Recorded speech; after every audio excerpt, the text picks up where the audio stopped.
Assalamualaikum warahmatullahi wabarakatuh. Nama saya Dani Mulyana. Saya calon guru penggerak angkatan 6 dari Kabupaten Tasikmalaya. Pada kesempatan ini, alhamdulillah saya berkesempatan untuk bisa mewawancarai salah seorang kepala hebat ya di Kota Tasikmalaya, yaitu Kepala SMA Negeri 1 Tasikmalaya bersama Pak Dr. Haji Yolandi. Gimana Pak Haji, sehat? Alhamdulillah sehat Pak Dani. Alhamdulillah. Terima kasih saya diberi kesempatan oleh Pak Haji untuk mewawancari Pak Haji. Nah, saya ingin banyak belajar dari Pak Haji bagaimana cara mengambil keputusan berdasarkan nilai-nilai kebajikan. Yang pertama Pak Haji, selama Pak Haji memimpin ya jadi kepala sekolah, bagaimana Pak Haji mengidentifikasi kasus-kasus yang terkait dengan dilema etika atau bujukan moral?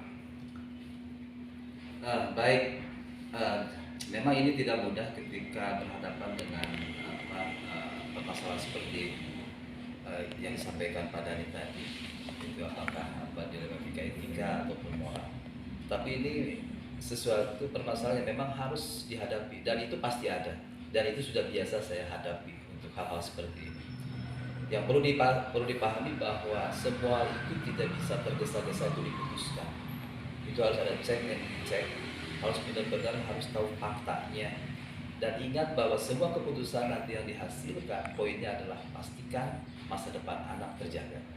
Bukan karena nafsu sesaat, bukan karena merasa benar apa yang dilakukan yang diputuskan oleh pihak guru atau pihak sekolah. Bukan itu. Sebagai contoh, sebagai gambaran misalnya ketika bicara tentang dilema etika itu, dilema etika. Saya pernah punya kasus yang membuat saya cukup melelahkan untuk menghadapi situasi seperti ini.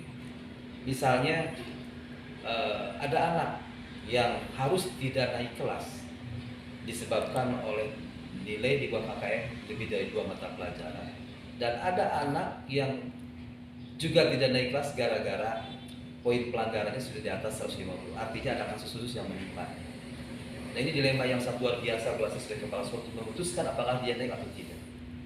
Maka ketika ada hal seperti itu, jelas saya tidak bisa serta-merta memutuskan. Karena apa? Karena bisa jadi secara hukum akan berbalik ke sekolah.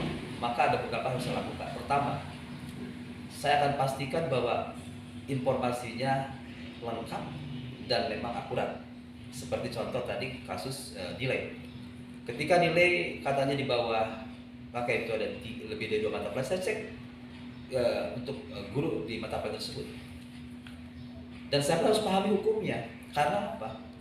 Kalau ini seandainya disomasi oleh orang tua bahwa ini tidak benar, sebagai contoh, guru akan diperiksa ngajarnya gimana, ulangannya berapa kali.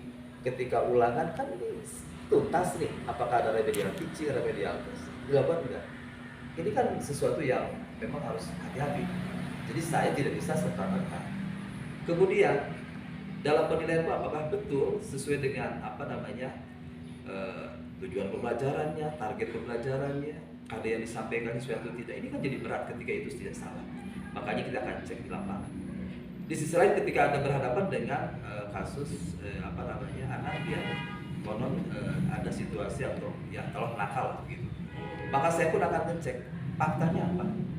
Tapi ada hal yang lebih harus saya hati-hati, karena proses kenakalan anak itu tidak sekaligus mungkin berjenjang, ada tahapannya. Nah, apakah di sini ada peran wali kelas, peran guru BK, peran wakil kepala sekolah untuk visitasi, untuk pembinaan? Kan tidak harus serta-merta. Jangan-jangan kejadian ini dimunculkan di akhir saja. Nah, kalau di akhir saja jelas saya akan bela anak. Tapi kalau ini dilakukan sudah bertahap, mungkin dari beberapa bulan atau beberapa waktu sebelum itu ada pembinaan, baru mungkin lain keputusannya. Tapi kalau ini dilakukannya mendadak, dia jadi pada rapat terakhir menjelang kenaikan, ya saya yakin tidak bisa saya terima. Karena apa? Kan tetap yang namanya proses pengawalan, pembinaan, pendampingan harus bertahap dari awal semester sampai kemudian akhir semester. Jadi saya kepala sekolah, saya harus memastikan bahwa keputusan itu harus berkeadilan. Karena saya bersepakat bahwa anak ini adalah nyawa sekolah, nyawa kami. Tanpa mereka kita gak ada. Mereka adalah targetan kami sebagai pelayan untuk bisa diberikan ruang dan waktu untuk bisa melanjutkan ke level berikutnya, bisa melanjutkan ke perguruan tinggi yang dia cita-citakan. Itu mungkin. Ya, luar biasa Pak Haji ya. Saya baru bertanya satu soal ya, Pak Haji sudah menjawab 5 pertanyaan yang belum saya tanyakan. Luar biasa Pak Haji. Alhamdulillah, berarti sudah Ya. selesai tuh pertanyaan. Ya. Selanjutnya Pak Haji, bagaimana tantangan Pak Haji selama ini dalam mengambil keputusan pada kasus-kasus dilema etika, tantangan yang dialami? Ya, tantangan yang dialami itu adalah ketidaksiapan Bapak Ibu guru ketika untuk mempertanggungjawabkan alasannya. Juga ketidaksiapan dari para pemegang tanggung jawab untuk memberikan atau untuk mencas bahwa anak ini absennya kurang, kehadirannya kurang, anak ini nilainya itu kurang. Mereka tidak siap sebenarnya kalau ditanya lebih detail. Karena kalau memang mereka yakin anak itu punya kemampuan di bawah, taruh di bawah KKM, harus benar-benar runut bagaimana dia memberikan dia mengajar, kehadiran yang bersangkutan, dia juga memberikan treatment, dia juga memberikan remedial test, remedial teaching gitu. Apakah dilama atau tidak? Nah, ini yang kemudian tantangan buat saya harus lebih bisa memastikan membimbing Bapak Ibu guru, juga membimbing anak. Anak harus tegas dalam aturan. Makanya insya Allah di sini tentunya di SMA 1 semua aturan akan jelas, tidak pilih tebang pilih, itu berlaku untuk semua anak. Juga Bapak Ibu guru harus diberi pemahaman adanya keseragaman pemahaman juga keseragaman tindakan terhadap anak. Karena kalau tidak begitu nanti jadi tidak pas, tidak bisa diterima dong. Dan muaranya bahwa tantangannya apa? Semua hal itu tantangannya apa? Pastikan bahwa kita zero anak, ya disebut zero anak nakal, zero anak yang tidak melanjutkan, zero anak putus sekolah, itu tantangan. Insya Allah. Kira-kira begitu gimana ya? Mantap Pak Haji ya. Selanjutnya, apakah Pak Haji punya jadwal tertentu nggak dalam menyelesaikan dilema etika? Apakah diputuskan pada saat itu juga, gitu ya? Atau Pak Haji punya jadwal untuk menyelesaikannya? Bentuk atau prosedur seperti apa yang dijalankan oleh Pak Haji sebagai pimpinan? Kita punya SOP. Jadi kita harus siapkan SOP yang nantinya setiap permasalahan bisa diselesaikan dengan formula tertentu. Jadi ketika ada sebuah permasalahan, kita tidak serta-merta langsung dieksekusi, ya, terutama yang kaitannya dengan masalah dilema etika ini, ya, atau dilema. Kalau orang lagi lebih mendingan, karena memilih dua pilihan, ya. Jadi kalau ini benar ini salah, tapi pada akhirnya tidak begitu juga. Ya. Saya tidak tidak akan terkecoh juga ketika ada benar salah. Kenapa? Karena belum tentu saya pilih salah, anak itu dieksekusi, dikeluarkan atau gimana, tidak. Tetap saya akan mencari formula atau solusi yang berpihakan kepada siswa, itu nomor satu.